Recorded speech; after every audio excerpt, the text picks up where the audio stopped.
That was a spokesman for Doctors Without Borders on the crisis in Sudan, which has left nearly 2 million people homeless, more than 70,000 dead.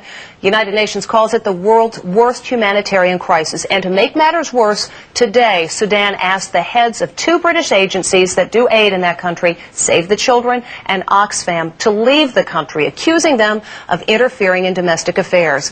My next guest has seen firsthand the tragedy in Sudan, having traveled to the region of Darfur twice this year.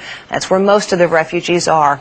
Actress Angelina Jolie is a Goodwill Ambassador for the United Nations High Commissioner for Refugees. She has traveled to 20 countries on UN missions, including Kenya, Kosovo, Namibia, Thailand, as well as Sudan.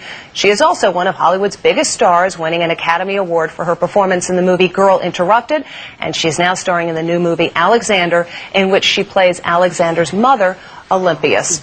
But tonight she's here to talk about more important matters than the world of film, the situation in Sudan, which she calls the worst situation she's ever seen. It's a pleasure to have you. Thanks for joining us tonight. Thanks for having me. I want to ask you about the news flash of today that the heads of these 2 agencies, Save the Children and Oxfam, were asked to leave by the Sudanese government. What does that tell you about their desire to truly do anything about the situation there? Oh, it's terrifying. I mean, it's the whole situation is just so horrible and so complicated, and every NGO that is there is so needed, and their work is truly life-saving, and to possibly lose them would in fact put many more lives in danger. They're so necessary on the ground. Now, what the Sudanese people will say is, we're just asking the heads to leave. We haven't asked the organization to leave. But isn't it one and the same? I think it is, yeah, my personal view, absolutely. I know that I spoke with some people in the UN today, and I know there are meetings from in the ground to New York to Geneva, and everybody's working very hard to make sure that they don't have to leave. I think you know, what the repercussions would be so horrible. So you've been there twice just this year, and most recently was in October, and you were actually in Darfur. Tell me what you saw when you were there. The thing that was the most striking was the security, that everywhere you go, there is not one single place that is 100% secure, not one single place. And when I was even sitting up and speaking with the UN and the NGO in the middle of the night, we were on a roof, we had candles, and we were trying to talk over what was going on the day. You could hear singing from the mosques, and you could hear gunfire. And there was a curfew, everybody was watching and checking. There's nothing that's calm, and this was probably the safest place.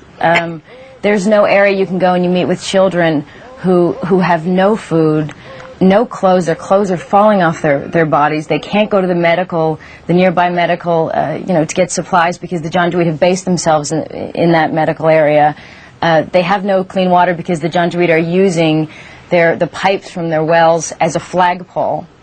So And in certain pockets there, MSF is able to be there. A lot of aid workers able to be present. In some areas, there's absolutely nothing. And you said that in those areas where, let's say, the aid workers have come in and they've actually built a school or built a medical facility, when they move to the next place where they're doing their good works, it's like a magnet for the Janjaweed to go in and destroy what they've just made. I don't know if they have been actually able to build or do much, but I know that any aid that's being brought in, this is the big thing that none of us have the answer for this situation. The thing that is very, very clear is so many wonderful people have come in to give aid, to bring aid. A lot of funds come in towards aid, but it really will mean nothing if there is no security. You can't give all these children school bags and food, and because the Janjaweed will come in and beat them up and take it from them.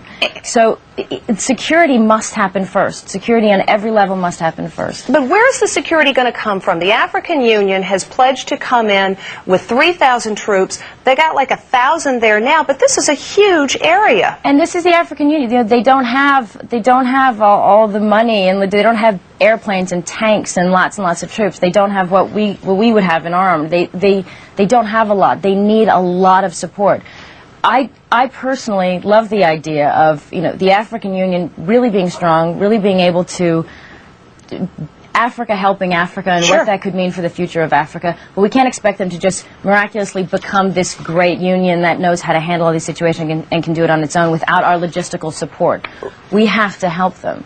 So I know the U.S. has been amazing. This I speak for my own country. I know the U.S. has been amazing in giving a lot of aid aid help, a lot of money to the UN, a lot of money to many different areas to really give the aid. But we need to, I'd like to see them focus more on helping to strengthen the AU or in any kind of logistics, whether it's airplanes or anything, just to get the security centered first. Well, one of the questions is who's going to do that? And a lot of fingers point to the United Nations as the world body. You represent one aspect of it as the one that ought to come in, but there doesn't ever seem to be, even their meeting earlier this month, they talk close to sanctions, but they don't get quite there. And some would argue that sanctions aren't the answer anyway. Well, I completely understand people. I think, it took me a while to understand. I'm still trying to understand the UN and my own government, everything. But I do know the thing that seems to be the most... The UN is a body made up of different members. And for it to make a decision to do something, all of the member states have to agree. UN doesn't work separately from those member states. Well, we've seen how often that happens. Well, yeah. So... so there's a lot play. Also, the UN is not, they're a humanitarian agency. They're not, we don't have an international criminal court yet, right? So we have a humanitarian agency. The humanitarian agency has peacekeepers, not peacemakers. They're not an army. They're not But isn't that what security is all about? Keeping the peace so that these people can live the lives? You keep it when it's there. They can't, it's not there to keep. There are gross human rights violations. It is violent. It is dangerous. There are rapes and murders continuing and places being torched. UN absolutely can do more, will do more. I know they're all, working together to, I'm not saying it's perfect, but in fact they are not able to, there are no guns in UN vehicles. That's not what they do. They're humanitarian and they should come in when an area is secured and do a lot. Yeah, but it must be secured first, and that really can't be asked of a humanitarian agency. We're going to take a short break. We're going to come back, though, and talk more about the security and what you can do as an individual to make a difference. More with Angelina Jolie in just a moment.